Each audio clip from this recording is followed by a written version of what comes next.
Hello, this is Scott Wells, and today my guest is John Calvert. Perhaps you're familiar with his book, actually written by William Rauscher, which is The Magic and Adventures Around the World, John Calvert. It's a wonderful biography I'd highly recommend. This gentleman, as you may know, is not only a magician performer as well as an actor. He also then is a yachtsman, a pilot. He is an inventor, invented a long lens for cameras used in Hollywood still today. Has so many stories, more than we have time here today. But I did want to just have a short take, an opportunity to talk with John about a few things. And John, thank you very much. Welcome. I'm glad that you're here today. It's a pleasure to be here. You've been around the world and traveled so many times, and done so many shows. What would you say would be one of the shows that really stands out from the rest? Well, naturally, the first magician I saw was Howard Thurston. And I'll always remember that wonderful show.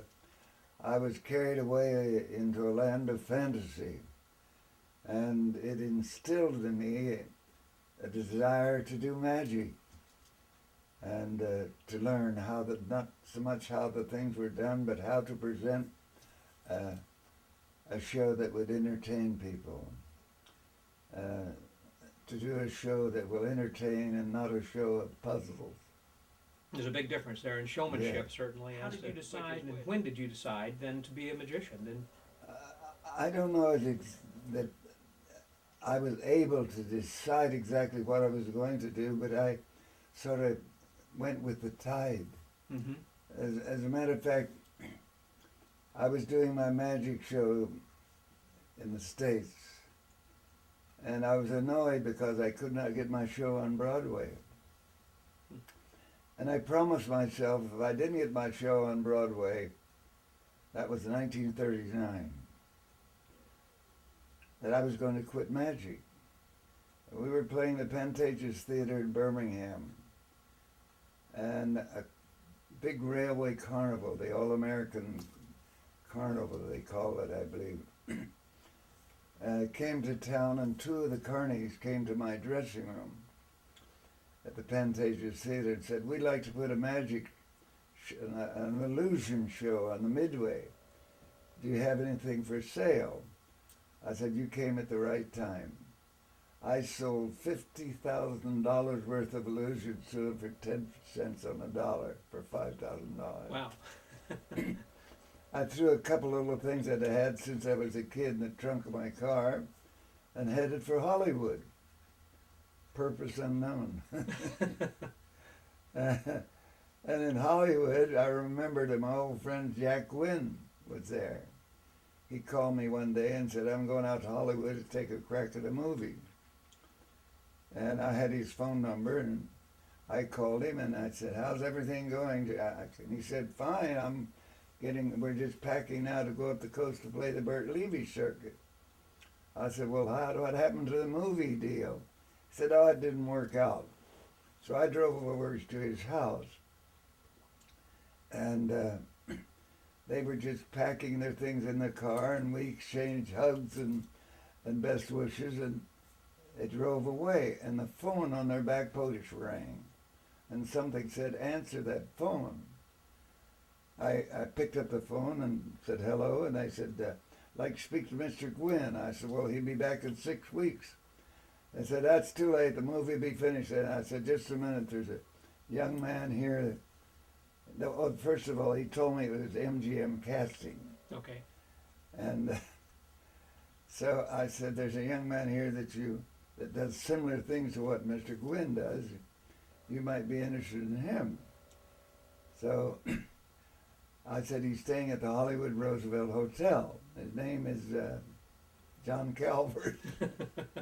So I got to the Hollywood Hotel in a few minutes and walked in up to the desk to get my key, and the desk clerk said, "You just had a phone call from MGM." I said, "Yes, I know."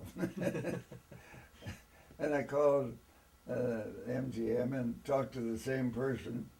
And he said, "Could you come to the studio Monday morning and meet our casting director, Mr. Ben Pavis?"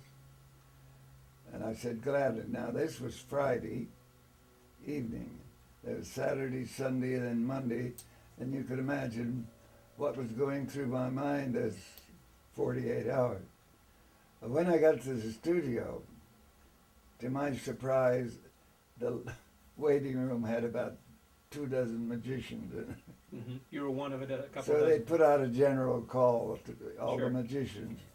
And the door opened, and Ben Pavis, a huge man, said, "Come in, Calvert."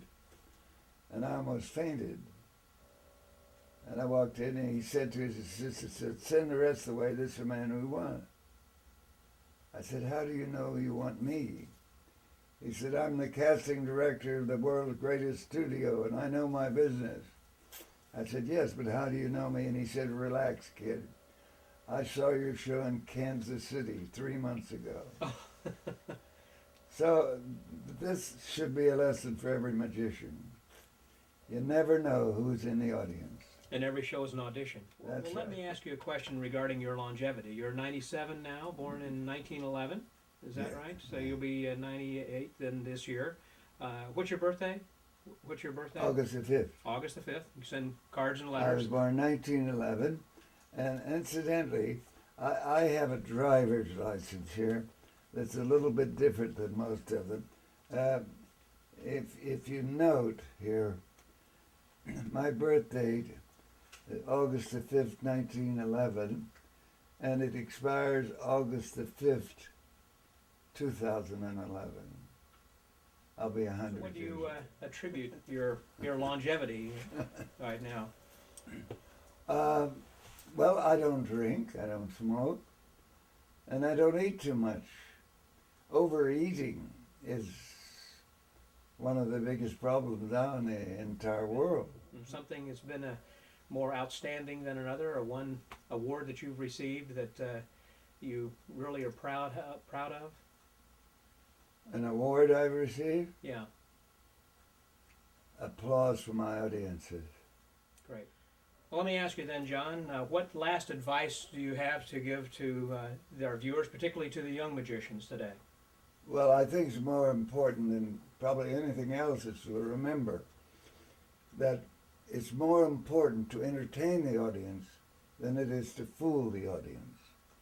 If you could imagine sitting in a theater for 2 hours watching nothing but puzzles with no comedy, no entertaining value, just puzzles.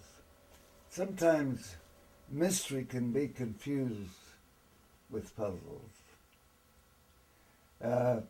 It's nice to have mystery, music in a magical presentation, but it must be entertaining or you're wasting your time. And I'd like to mention about killing time. Mm-hmm. You've heard people say, "Oh, this is a good trick to kill time with." Yes, If it's only good to kill time, it isn't worth having. right. It should be a good trick that is entertaining. Right.